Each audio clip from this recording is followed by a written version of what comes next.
The day began like any other in Sydney, with sunlight spilling across the harbour and glimmering on the waves as if nothing in the world could be wrong. But Emily Carter woke with a weight on her chest that morning, a heaviness she couldn't explain. Her daughter pressed against her ribs with a tiny kick, reminding her she wasn't alone. She tried to smile at that, tried to find comfort in the small miracle growing inside her, but something about the day felt off, like the world was holding its breath. Emily moved slowly, her hand supporting her belly as she got out of bed. Pregnancy had changed her body, and though she loved her child deeply, it was hard not to notice how disconnected she felt from the man who once adored her. Jason had barely spoken to her in recent weeks. Nights out, business trips, excuses that didn't make sense, messages he hid when she walked by. She didn't want to assume the worst, but the emptiness in their home had become undeniable. That morning, Emily prepared documents Jason needed to finalize a property purchase, papers she found on the kitchen bench with a note scribbled. "Bring these today. Restaurant. 12:30. Don't be late. No, please. No, thank you. Not even a love you." She sighed, rubbing her thumb against the edge of the papers as if she could smooth out something inside herself. She still wanted to believe he cared. She wanted to believe the man she married still existed somewhere beneath whatever had taken hold of him. She dressed simply in a soft blue maternity dress and a light cardigan. Sydney's heat was sharp around midday, but near the harbour it was cooler, breezy, almost refreshing. She tied her hair back into a loose ponytail and grabbed her bag with a deep breath. Maybe today will be better. Maybe Jason would smile at her again, touch her belly, ask about the baby like he used to. She wanted that moment more than anything. Emily took a ride share to Darling Harbour, watching families walk along the water, children holding melting ice creams, couples laughing at small jokes. She pressed her hand to her belly again. "One day, sweet hat," she whispered, "we'll do normal things too." When she reached the restaurant, a lavish waterfront place with wide umbrellas and glittering glassware, she spotted Jason immediately. But he wasn't alone. A woman sat across from him, long dark hair cascading over a designer dress, sunglasses perched on her head like a crown. Olivia. Emily didn't know her name then, but she felt something inside her tighten the moment she saw the woman's hand resting on Jason's forearm like it belonged there. Emily hesitated, her feet suddenly rooted to the ground. She looked at the folder in her hands, then at Jason laughing with the woman, leaning in, more relaxed than he had been with Emily in months. A crack formed inside her chest. Still, she forced herself to walk forward, reminding herself she was his wife. She had every right to be there. She approached the table, trying to steady her breathing. "Jason," she said softly. He looked up, and his expression shifted, not to joy or relief, but to irritation, as if her presence had ruined something. "What are you doing here?" he asked sharply. Emily blinked. "You asked me to bring the documents." Olivia tilted her head with slow, amused curiosity. She slid her sunglasses on and stared openly, unashamedly, at Emily's swollen belly before letting her gaze travel up to her tired eyes and simple clothing. Olivia's lips curled. "Oh," she said loudly, "this is your wife." The nearby tables fell quiet. Jason didn't answer. Emily felt the world shrink around her. "I didn't know we were having visitors," Olivia added. The tone wasn't innocent.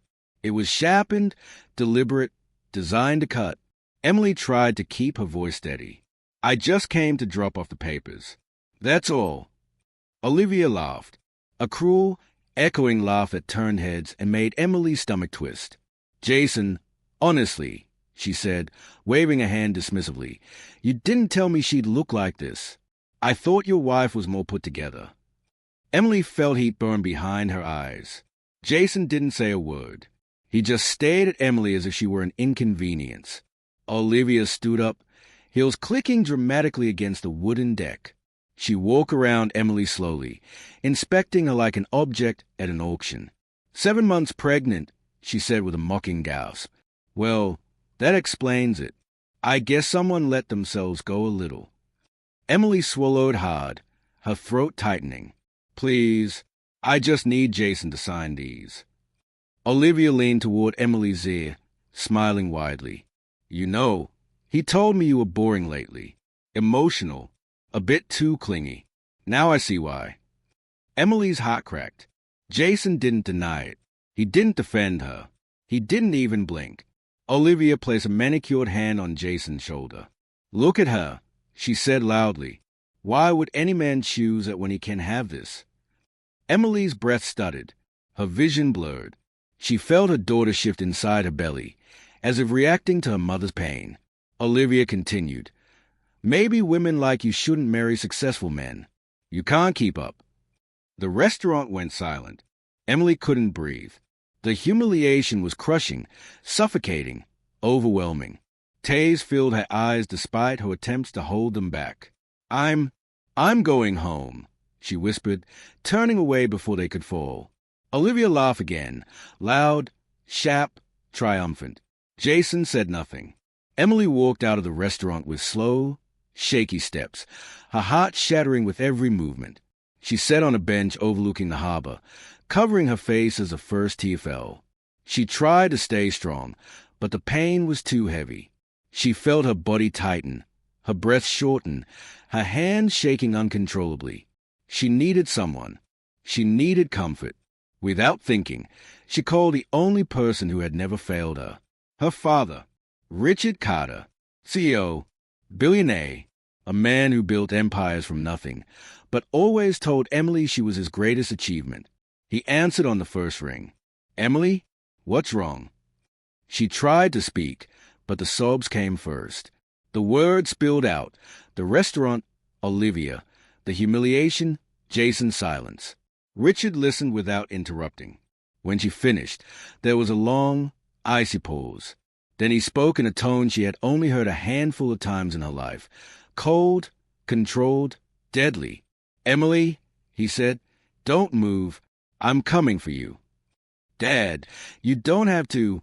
I said stay there. The call ended. Emily wiped her tears, thinking he would arrive in his car. Maybe take 30 minutes. Maybe more. She wasn't ready for what actually happened. Because when Richard Carter said he was coming, he meant immediately. And he meant with power the world would hear. Emily sat on the bench trying to steady her breathing, unaware that half the harbor was about to witness something they would never forget. The sky above Sydney was clear, but suddenly a distant thundering sound began to rise. People shaded their eyes, looking up as the noise grew louder. Seagulls scattered. Umbrellas shook. Glasses rattled on tables. It wasn't until the helicopter's silver body gleamed over the water that Emily realized what was happening. Her father wasn't driving. He wasn't walking. He wasn't even being chauffeured. He was descending from the sky. The Carter Industries executive helicopter hovered above the harbor as if the world itself had made room for Richard Carter's fury. Conversation stopped. Phones came out. A crowd gathered along the waterfront, recording the scene. The gust of wind whipped through Emily's hair, blowing her cardigan back as she stared in disbelief. A security officer jumped out first, then another, and then Richard Carter stepped down, calm, straight back, composed, but with eyes burning like fire under the sun.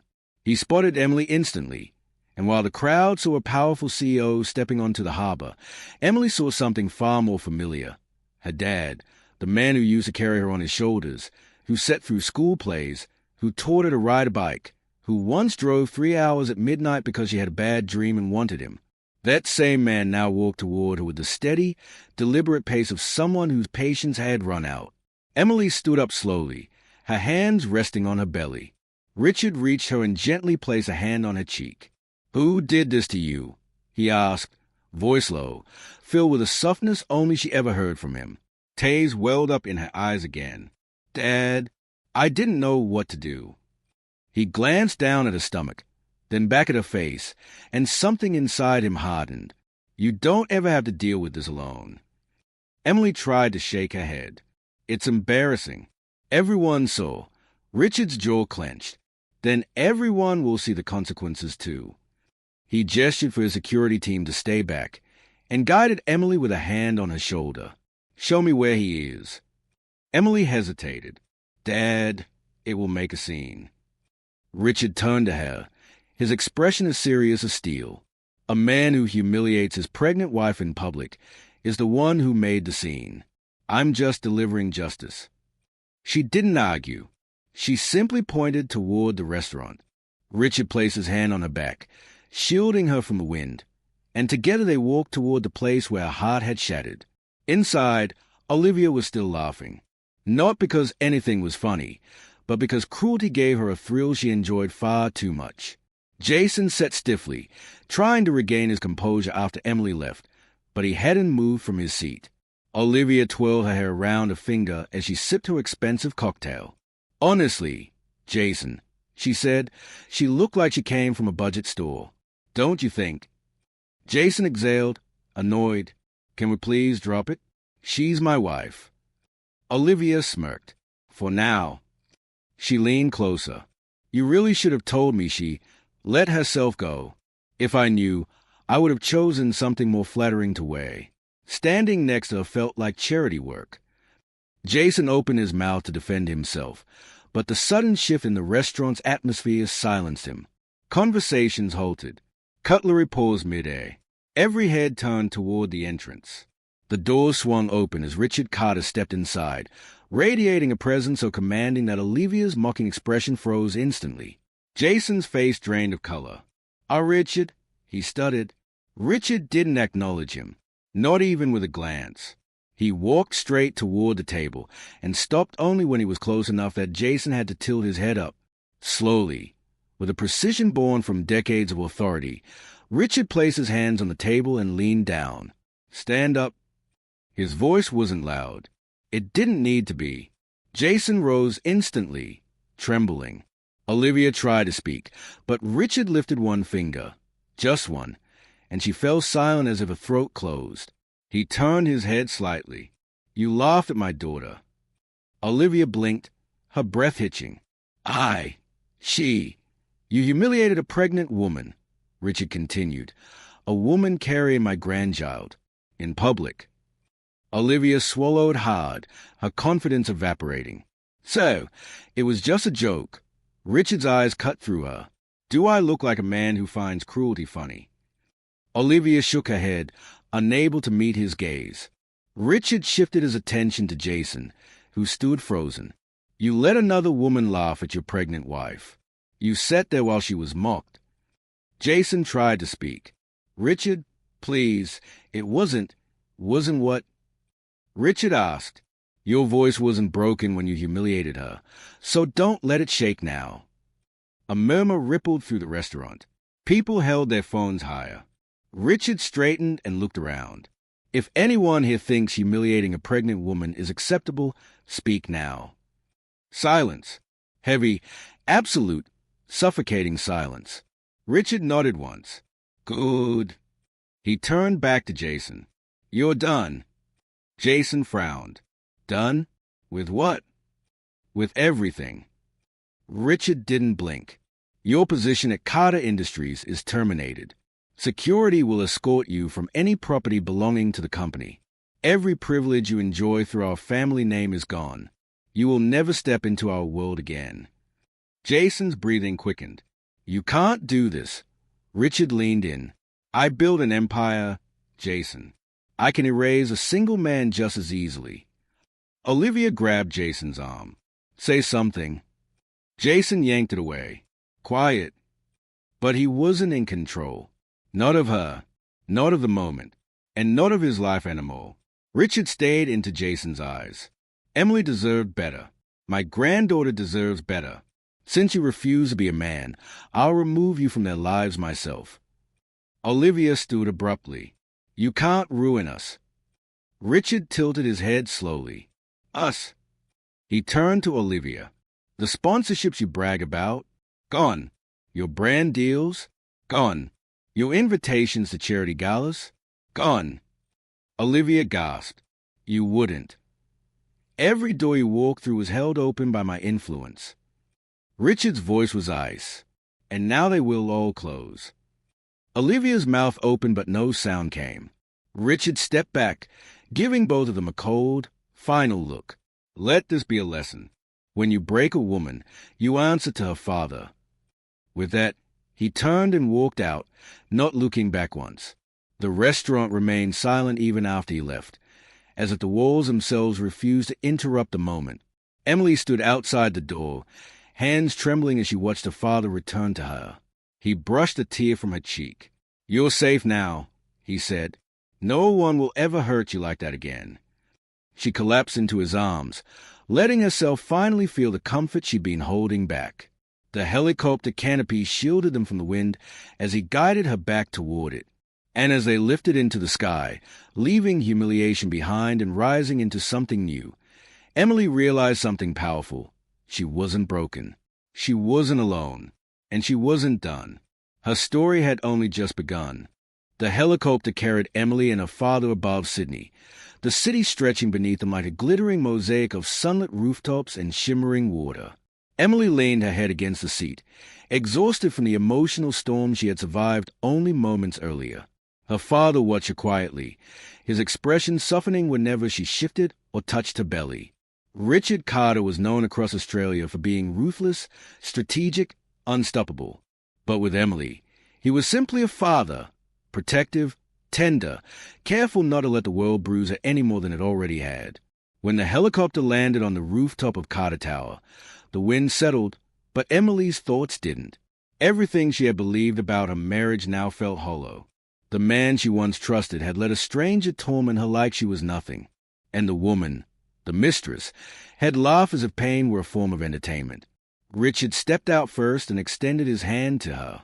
She took it, grateful for something solid in a world that felt shaky beneath her feet.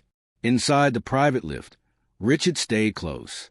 "Emily," he murmured, "you should have told me earlier. You've been carrying this alone for too long." She shook her head. "I didn't want to trouble you. You're always busy." Richard exhaled with a mixture of frustration and sadness. "You are never a burden. Not you, and not my granddaughter." The doors opened to a private lounge, quiet and spacious. Floor-to-ceiling windows overlooked the harbor. Emily sat on a leather sofa, breathing in the cool air while Richard poured her a glass of cold water. "You need rest," he said, placing the glass beside her. "Stress isn't good for the baby." He paused. "Or for you." Emily nodded, running her hand over her stomach. She kicked a lot earlier. I think she felt everything. "That won't happen again," Richard said firmly. "I'll make sure of it." A moment passed, heavy with unspoken truths. Emily finally whispered, "Dad, why did Jason change so much?" Richard took a slow breath as he sat across from her. "Some men," he said, "mistake gentleness for weakness. They mistake loyalty for obligation. And they mistake a good woman for something they can replace when they get bored." Emily looked down. "Was I too soft?" "No," Richard replied instantly. "You were loving, devoted, faithful. Those aren't flaws. Those are strengths." He was the one who failed. Emily's eyes filled again, but the tears came slower this time, less from pain, more from release. "I thought he loved me." Richard leaned forward. "He did, or he thought he did. But a man's true character shows when things get difficult. Some run, some betray, some crumble. The right one stays, especially when you're carrying his child." Emily nodded, absorbing his words. She felt that truth settle deep inside her. After a long silence, she whispered, "What will happen to him now?" Richard's gaze darkened slightly. Everything he used to have came from being linked to our family. Without that, the world will show him exactly who he is. Emily swallowed. "I don't want him hurt. I just don't want him near me anymore." Richard's expression softened. "Then he won't be." Meanwhile, across town, Jason was learning the consequences of his choices at full speed. After Richard left the restaurant, security escorted Jason away from the harbor. His phone vibrated endlessly. Messages from colleagues, partners, even distant relatives. But none of them were supportive. "Is it true?" one message asked. "Why would you humiliate your own wife?" asked another. "Richard Carter is furious. You're finished." Sponsors announced immediate separation from any project connected to Jason. His assistant resigned. His business partner called and said he was dissolving the joint venture, all in less than an hour. Jason sat slumped on the edge of a fountain, shaking with disbelief as notification after notification lit up his screen. Account access denied, project files revoked, corporate card frozen. Everything was collapsing. Olivia paced beside him, furious. You're not even going to fix this? You just let him talk to you like that? Jason, this is your career. He snapped. What do you want me to do? Attack him? He's Richard Carter. Olivia scoffed. So what? He embarrassed us. He ruined everything. Jason looked at her, finally seeing what he had been ignoring for months. Olivia never loved him. Not once. She loved the lifestyle, the image, the power attached to his name. And now, that power was gone. She crossed her arms. Well, say something. Jason stared at her for a long moment. Why were you so cruel to Emily? Olivia blinked. Excuse me. You humiliated her, he said quietly. She didn't deserve that. Olivia rolled her eyes. She looked pathetic. Jason, I was doing you a favor. Jason exhaled sharply. You don't understand. She's my wife. Was. Olivia corrected coldly. She's your past. I'm your future. And then it hit him. He had thrown away his family, his stability, and his future child for a woman who didn't care whether he survived the fallout. Jason stood abruptly. We're done. Olivia laughed. Please, you need me now. Jason turned his back on her. No, Olivia. I need to fix what I broke. Olivia watched him walk away, her jaw tightening with rage. Meanwhile, high above the city, Richard brought Emily to a private suite where she could rest. She laid on the bed, one hand on her belly, breathing steadily as the baby moved beneath her palm. Richard sat beside her, brushing a strand of hair from her face like he did when she was a little girl. You're safe now, he whispered. You're home. And I promise you, no one will ever make you feel small again. Emily closed her eyes. For the first time in months, she felt protected. And as she drifted into a much-needed sleep, Richard stepped out of the room and made a single phone call, one that would change everything for Jason more than he knew. Activate the proceedings, Richard said calmly. I want full custody protection in place. And make sure the restraining measures are handled today. The voice on the other end replied, Consider it done, sir. Richard ended the call and looked through the window at the vast city below. His daughter had been broken, humiliated, betrayed. But he would rebuild her world piece by piece. And Jason would soon learn that some mistakes follow a man for the rest of his life. When Emily woke hours later, the soft glow of the sunset lit the suite in a warm orange haze. The room was quiet, peaceful, almost too peaceful compared to the chaos of earlier. Her body ached, not physically, but emotionally. A heaviness settled in her chest from everything she had endured. She turned her head slowly and found her father sitting in an armchair across the room. He wasn't reading. He wasn't on his phone. He was simply watching her, making sure she was safe, the way he had done her entire childhood. Emily pushed herself up slightly, one hand supporting her belly. Dad, how long was I asleep? Richard glanced at his watch. A few hours. You needed it. She nodded, brushing away a loose tear she didn't realize had formed. Where's Jason? Richard's jaw tightened. Exactly where he put himself, far away from you. Emily lowered her eyes. I can't believe he let her talk to me like that. I can't believe he let someone laugh at me while I'm carrying his baby. Richard stood, walking slowly to her bedside. Some men don't know what they've lost until it's gone. Some don't deserve a second chance to learn it. Emily breathed in shakily. Do you think he ever loved me? Richard sat beside her. He loved an idea of you, but he didn't love you enough to protect you. That's not real love. Real love fights. Real love stays. Emily's lips trembled, and Richard placed his hand gently over her daughter's small movements beneath the blanket. She will be born into love, he whispered. Yours, mine, and one day, someone who deserves both of you. Emily swallowed, her emotions raw but steadying. I'm scared, Dad. Everything is changing so fast. Richard squeezed her hand. Change isn't always bad, Emily. Sometimes it's a door to something better. Meanwhile, Jason wasn't coping with change at all. He had returned to the apartment he once shared with Emily, only to find that access had been temporarily restricted per legal instructions. The building manager met him with a firm expression. I'm sorry, Jason. We received orders from Mr. Carter's legal team. You'll need to relocate until the investigation is complete. Jason stayed in disbelief. Investigation? What investigation? Domestic misconduct, the manager said quietly. An emotional endangerment during pregnancy. Jason's voice cracked. I didn't hurt her. But you allowed someone else to, the manager replied, not unkindly. And that hold consequences too. Jason stepped back, the reality sinking deeper, layer by painful layer. He had not only betrayed Emily, he had undermined the mother of his child, and the world wasn't forgiving him for it. He walked down the street in a daze, the city suddenly feeling larger, colder, less forgiving. People walked past him without recognition, without respect, without sympathy. Just a man who had thrown away the one thing in life he couldn't replace. Olivia tried calling him twice, then sent a dozen angry messages. But Jason didn't answer.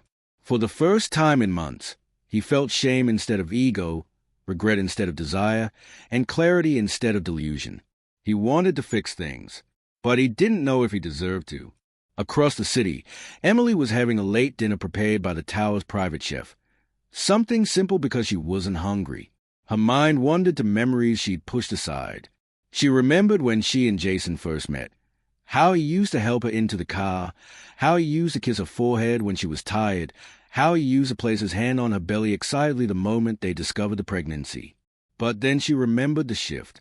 The late-night texts, the secretive phone calls, his sudden obsession with his appearance, the way he distanced himself every time she brought up their daughter, the night he came home smelling like perfume that wasn't hers. She ignored it all. She blamed pregnancy hormones. She blamed stress. She blamed anything but the truth. But now the truth stood unavoidably clear. Richard watched her expression darken. You're thinking about him. Emily nodded. I'm thinking about everything I ignored. You wanted your family, Richard replied gently. There's no shame in hoping. Emily took a deep breath, placing her hand on her belly again. I want her to have stability. I don't want her to grow up watching her mother cry alone. Richard brushed a thumb over her knuckles. She won't. Not while I'm here. Emily's eyes softened. You've always protected me. Richard smiled faintly. Some things never change. The next morning, Emily woke early, unable to go back to sleep. Her dad had arranged for a private doctor to check on her and the baby. Everything was fine. The baby was strong, healthy, active. The doctor reassured her she was safe. After the appointment, Emily took a walk through the penthouse garden, a peaceful place her father built specifically for her mother years ago. It was filled with lavender, jasmine, soft sunlight, and comfortable seating overlooking the skyline. Emily sat on a bench and closed her eyes. For the first time in weeks, she felt calm, but peace never lasts forever. That afternoon, Jason requested a formal meeting. Not with Richard, with Emily. Richard informed her gently, standing in front of her with his hands clasped behind his back. He wants to talk to you. Emily's stomach tightened. Did you agree? Only if you wanted to, he replied. I won't force you into anything that hurts you. Emily took a long moment to think. A part of her wanted to scream at Jason. Another part wanted to ignore him. But a deeper part, the part that once loved him, needed closure, needed answers, needed to stand in front of him as the woman she was now, not the one he broke. I'll talk to him, she finally said softly. Richard touched her shoulder. I'll be in the next room, and security will be close. Emily nodded. Thank you, Dad. A short while later, Jason entered the private meeting room on the top floor. He looked nothing like the confident, smug man Olivia had praised. His face was drawn, his shoulders tense, his clothes wrinkled as if he hadn't slept. Emily sat at the table, hands resting gently on her belly. She didn't speak first. Jason swallowed hard and finally murmured, "You look tired." Emily's voice was calm. "I'm 7 months pregnant, and I was humiliated in public yesterday. Of course I'm tired." Jason winced. "Emily, I never meant for that to happen." "But you let it happen." Her voice didn't rise. It didn't shake. It was steady, strong, honest. "Jason, you watch another woman mock me, laugh at me, insult me, while I was carrying your child." Jason's eyes filled with regret. I know I messed up. I know I failed you. I was stupid. I thought." "You thought what?" Emily asked quietly. "That I would always be there? That I would forgive anything?" Jason looked away. "I don't know what I thought anymore." Emily inhaled deeply. "Did you love her?" Jason paused. "No," he whispered. "I liked the attention, the feeling, the distraction, but I never loved her." Emily blinked slowly. "You threw away your family for distraction." Jason's breath stuttered. "I know I don't deserve forgiveness, but please, please don't shut me out of the baby's life." Emily felt a painful tug in her chest, but she didn't let it sway her. "You shut yourself out the moment you chose her over us." Jason looked at her with tears forming. "Emily, I'm begging you." Emily shook her head, tears finally spilling down her cheeks. "Begging doesn't undo what you let happen. I would have forgiven you for cheating before I forgave you for humiliating me while carrying your child." Jason covered his face with his hands. "I'm so sorry." Emily rose slowly, bracing against the table for balance. "I hope one day you become the man you pretended to be." Jason stood quickly. "Emily, wait, please." She stepped back.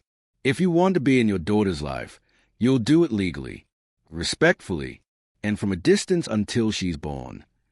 Jason nodded desperately. Anything you want." Emily turned, walked to the door, and opened it. Her father stood waiting. She stepped beside him, and he placed a steadying arm around her shoulders. Jason whispered her name one last time. Emily didn't look back, because she understood something now.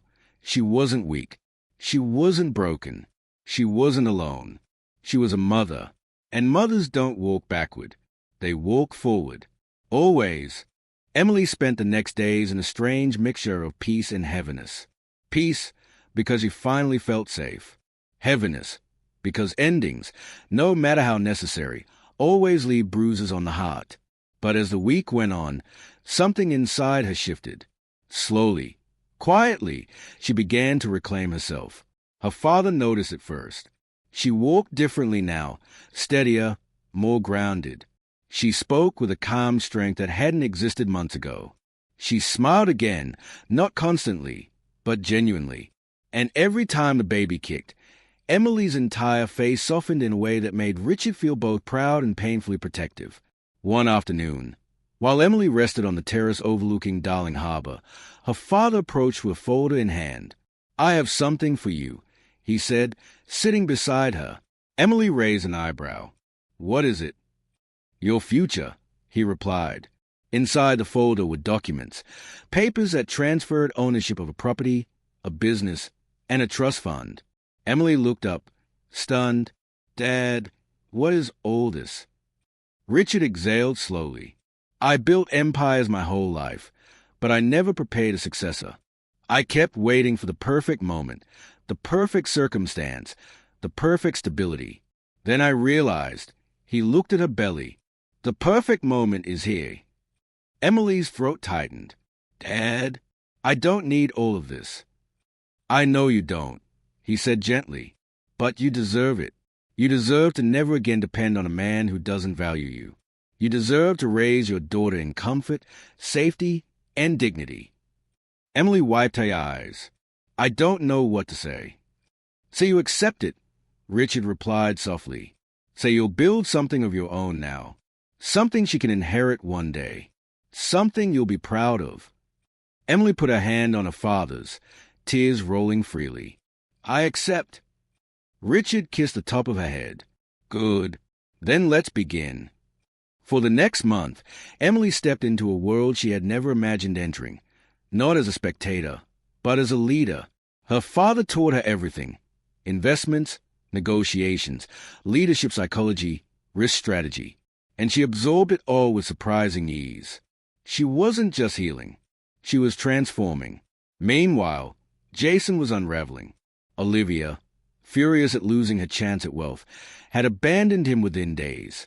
He was living in a cheap apartment, struggling to find work, haunted by guilt and regret. Every night he replayed that moment, the helicopter overshadowing him, the CEO father stepping out, the laughter around him dying instantly. He had destroyed everything with his own hands.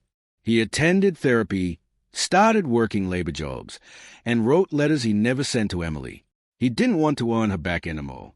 He wanted to become a man worthy of being in his daughter's life, even if only at a distance. He showed signs of real change, but consequences still had weight. Then, 2 months before the due date, Emily went into early labor. Her water broke unexpectedly while she was reviewing documents in her father's office. Pain surged through her abdomen, sharp and sudden. Her father rushed to her side, his calm facade cracking for the first time. "It's okay, sweetheart. I'm here," he murmured, lifting her into his arms. Security cleared the way, and the private driver sped them to the hospital. Emily was pale, sweating, gripping her father's hand so tightly her knuckles turned white. "Dad, is she okay?" she cried. "She's strong," he whispered, hiding the fear pounding in his chest. "Just like her mother." When they arrived, doctors rushed her into a room. Machines beeped. Nurses moved around quickly. Richard stood beside her, refusing to leave her even for a second. Hours passed. Then a complication occurred. The baby's heart rate dropped dangerously. Doctors exchanged glances. Emily felt her own heartbeat stutter as fear consumed her. "Please," she whispered, tears streaming. "Save her." Richard cupped her face. "Emily, listen to me. She will live. You will live. Nothing is going to take you away from me. Do you hear me?" Emily nodded weakly, trying to breathe through the pain. Finally, after what felt like an eternity, a sharp newborn cry filled the room. Emily sobbed instantly, her whole body shaking with relief. "It's a girl," the doctor said with a soft smile. "A strong, beautiful girl." They placed the tiny newborn in Emily's arms. She looked at her daughter, pink, small, crying with surprising strength, and whispered, "Hi, my love. I'm your mom." Richard stood behind them, tears falling openly, his hands trembling. "My granddaughter," he murmured. "She's perfect." Emily smiled weakly. "Dad, do you want to hold her?" Richard froze. "Me?" Emily nodded. When the doctor gently placed the baby in his arms, Richard broke completely. His usual cold, controlled demeanor shattered. His lips trembled. Tears streamed freely down his cheeks. "Welcome to the world, little one," he whispered shakily. "I'll protect you. Always."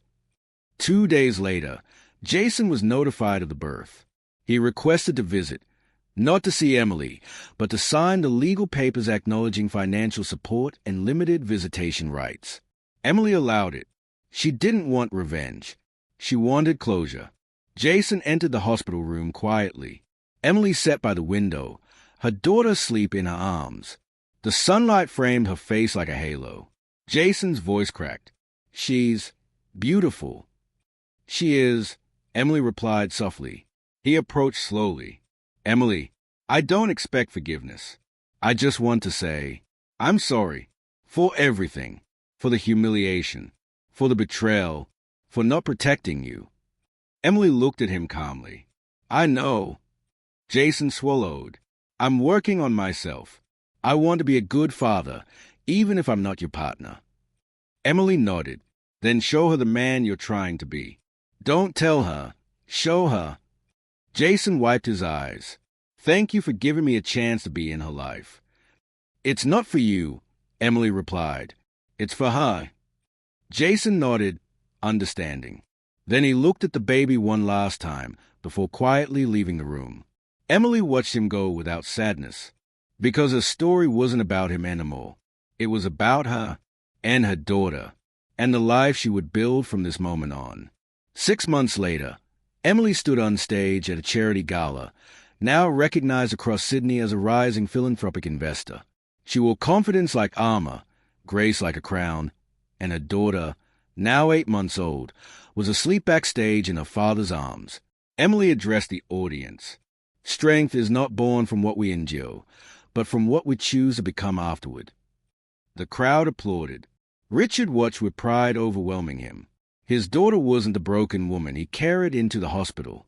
She was unstoppable, fearless, reborn.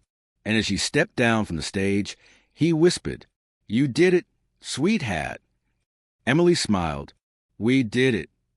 Behind them, Jason watched from a distance, not intruding, simply observing, silently grateful she found the happiness he couldn't give her. Emily kissed her daughter's forehead and whispered, "You will grow up knowing your worth, and no one will ever make you feel small." Her future sparkled ahead of her, bright, powerful, full of promise. The humiliation that once broke her had become the moment that rebuilt her, not as someone's wife, not as someone's victim, but as a mother, a leader, a woman who rose from the ashes stronger than anyone expected. And this time, no one would ever laugh at her again.